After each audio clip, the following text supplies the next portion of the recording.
How's it going? If you picked pack number 2, this is your reading. So it looks like it deals with relationships or collaborating with others.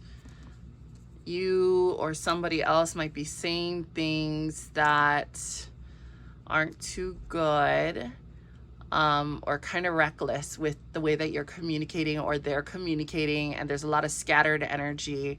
The Three of Wands is really talking about making sure that you're taking a really good look at what lies ahead and what's playing out, what's happening.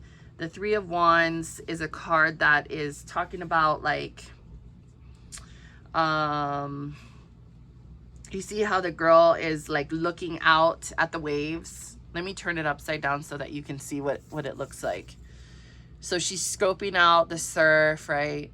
And she's like, you know, do I want to surf here? Do these sets look good to me or whatever, right?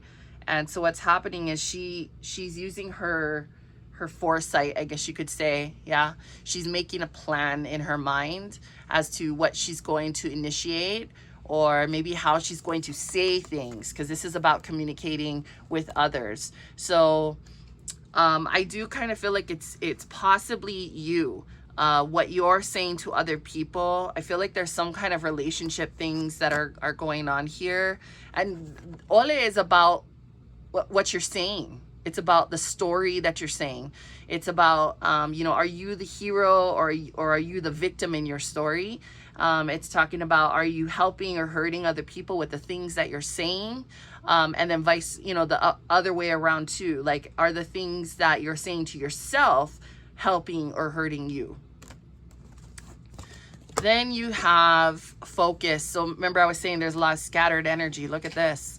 So this is like really getting your emotions, I feel, kind of in check to help you to focus. There is a change, a transformation that's happening, and sometimes it ain't easy and it's not pretty. So maybe you've been saying things to yourself, to other people, or maybe people have been saying things to you, because as within, so without, as above, so below. You heard that saying, right? So it's like whatever is going on internally can also be happening externally, if that makes sense. So if you're beating yourself up inside your mind, there might be someone else outside of yourself that's doing the same to you or something like that. So just pay attention to that. But I really feel like, yeah, this is a time for you to get really laser focused on something. And you notice the bubble, it's like, you know, not busting that bubble. And I really look at her. She looks like she's in, you know, she's at peace. She's centered. She's in harmony with herself. She's not letting anything fuck with her, kind of a thing, because she's focused, right? And then you've got the sacred pool. So like bodies of water are always kind of like mirrors to me in readings. So it's like, are you happy with what you're seeing in the mirror?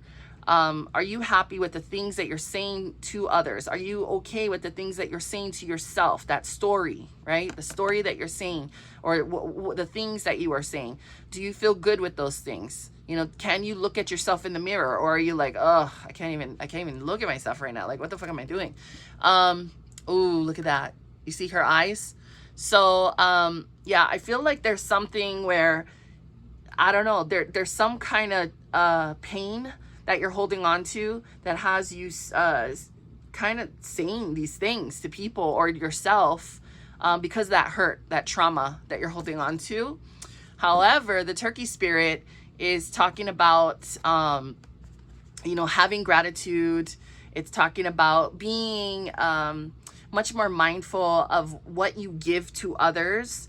And, you know, so your words are a gift, right? Words are spells. So make sure that when you are speaking over others or speaking about others, you're not putting them down, you're not hurting them, because that's energy going towards that person, right? And I mean, I think most of us don't intend to really want to hurt people usually.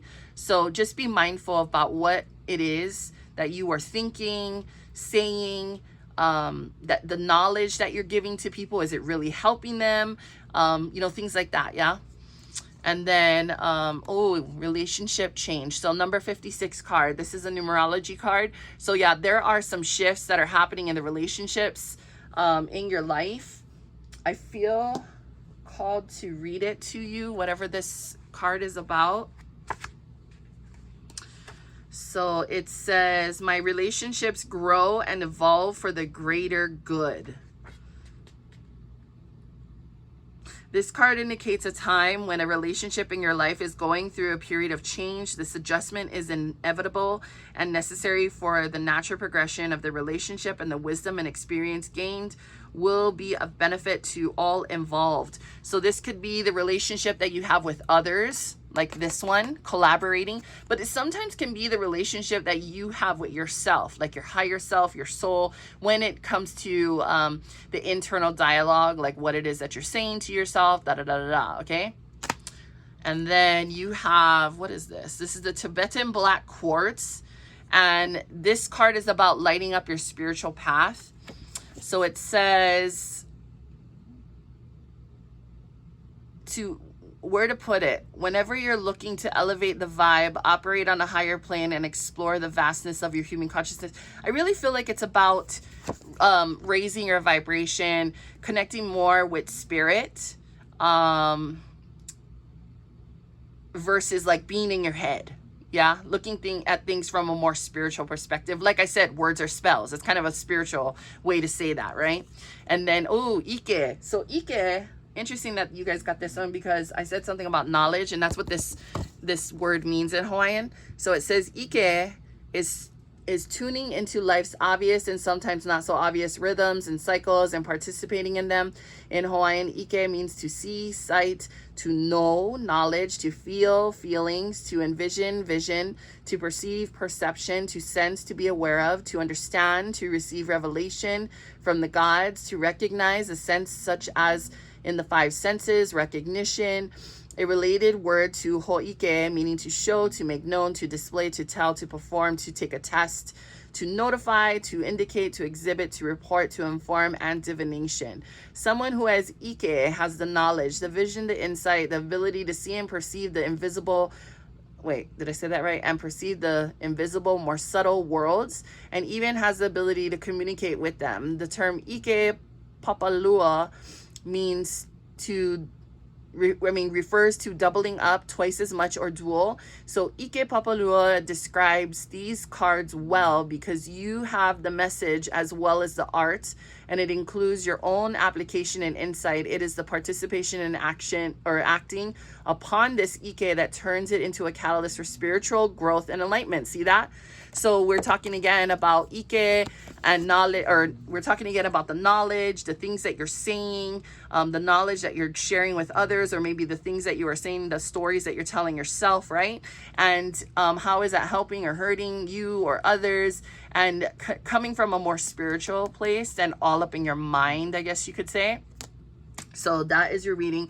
If you got this far, stay tuned because you're going to have 3 cards that you can pick from. Here are your 3 choices. You have card 1, card 2, and card 3. Go ahead and make your choice, and then look down below in the description area for the link to whatever card you chose.